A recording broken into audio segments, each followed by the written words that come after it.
The year was 1887, in a dry town called Red Canyon. The dust never seemed to settle, and neither did hunger. People were struggling, but no one more than Eliza, a young widow with 2 small children clinging to her dress. Her husband had died in a mining accident, leaving behind nothing but debts and broken promises. The townsfolk pitied her, but pity never filled a child's stomach. Day after day, Eliza went to the general store, hoping someone might give her credit, just enough for bread. Day after day, she left with nothing but shame in her eyes. One hot afternoon, her children cried louder than usual. They hadn't eaten since the day before. Desperation pushed her toward the store once again, but when she reached out for a loaf of bread, the storekeeper pulled it away. No money, no food. Eliza, I've told you before. Her lips trembled. Please, my children. Enough.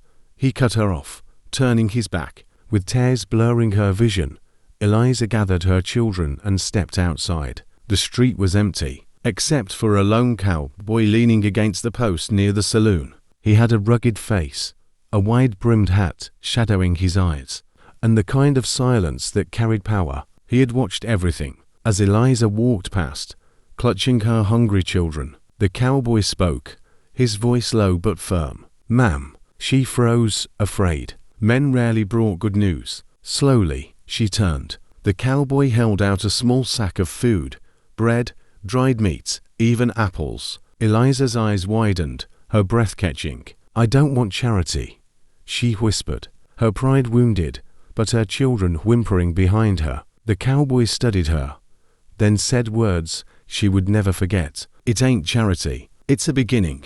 For the first time in weeks, hope flickered in her chest. Eliza hesitated, staring at the sack of food as though it might vanish if she touched it. The cowboy didn't move, didn't press her. He simply held it steady, waiting for her choice. Finally, with trembling hands, she took it. Her children clutched at the apples inside, their little eyes wide with gratitude. Eliza's voice cracked as she whispered, "Thank you, sir." The cowboy gave a slight nod. "Name's James, James Walker." He spoke like a man who had seen too much and said too little.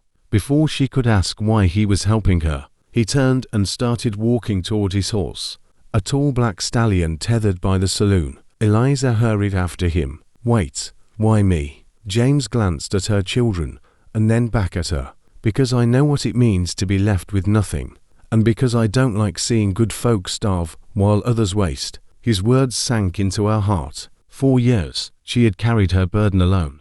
To hear a stranger speak with such quiet conviction was like water on dry ground. Still, fear gnawed at her. Men in this town were either cruel or careless. Kindness was rarer than rain. "I can't repay you," she said softly. James mounted his horse, looking down at her. "I ain't asking for payment. Just let me help." The children were already nibbling at the bread, their smiles fragile but real. Eliza's heart twisted. Pride told her to refuse, but a mother's love silenced that pride. She looked up at him with tears shining in her eyes. "Why would you help a widow you don't even know?" James's jaw tightened, and for the first time, she saw a shadow of pain cross his face. "Because once, someone should have helped mine, but they didn't." With that, he tugged the reins, and the stallion began to walk. Eliza stood there, the sack in her arms, her children chewing happily. She felt a strange pull in her chest, part gratitude,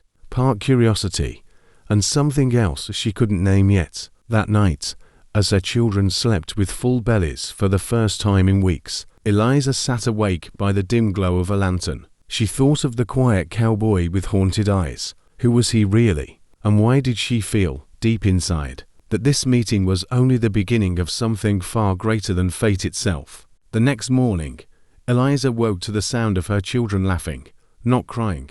Their small hands still clutched crumbs from the bread James had given. For the first time in months, their faces looked peaceful, but Eliza's heart wasn't at peace. She kept replaying James Walker's words in her mind. Once, someone should have helped mine, but they didn't.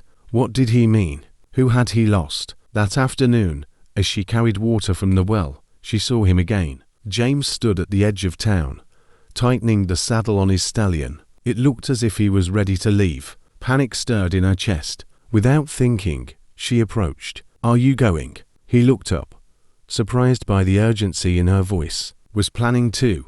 Got no reason to stay." Her throat tightened. She didn't understand why the thought of him leaving stung so deeply. You gave us reason to keep going. Isn't that something?" For the first time, James almost smiled.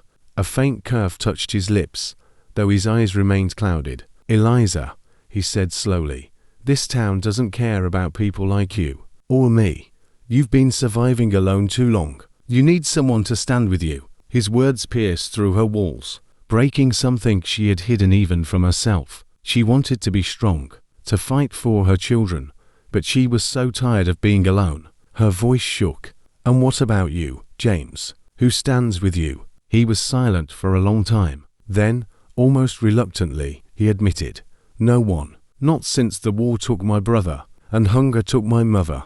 The weight of his confession hung between them. Suddenly, Eliza understood the haunted look in his eyes. He wasn't just helping her.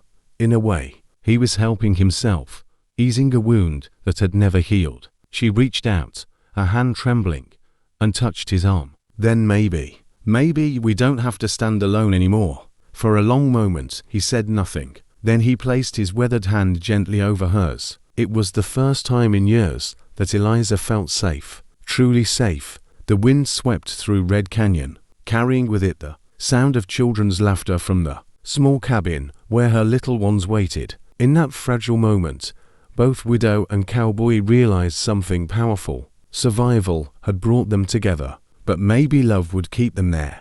Days turned into weeks, and Red Canyon began to whisper about the widow and the stranger cowboy. Some townsfolk mocked Eliza, saying she was foolish to trust an outsider.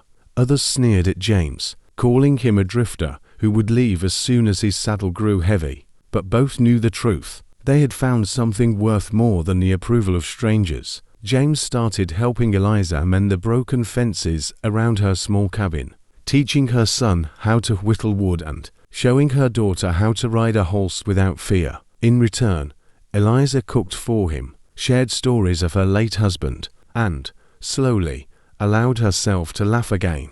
One evening, as the sun bled red over the desert horizon, Eliza stood beside James on the porch. Her children chased each other in the dust, their giggles filling the air. For a moment, it felt like the pain of the past had been washed away. "You gave us more than food," she said quietly. "You gave us hope." James kept his eyes on the sunset. "Hope's a dangerous thing out here, but maybe it's all we got." She turned to him, her voice firm despite the tears in her eyes. "Then don't leave us, James, not like everyone else did." He finally looked at her. In his eyes was the same loneliness she had carried for years.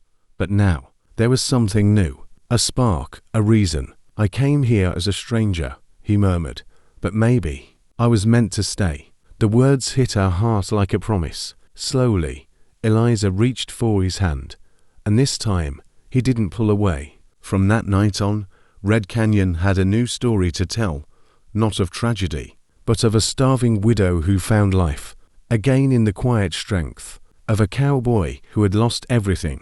Together, they filled each other's emptiness, proving that even in the harshest lands of the Wild West, love could bloom like a desert flower after rain.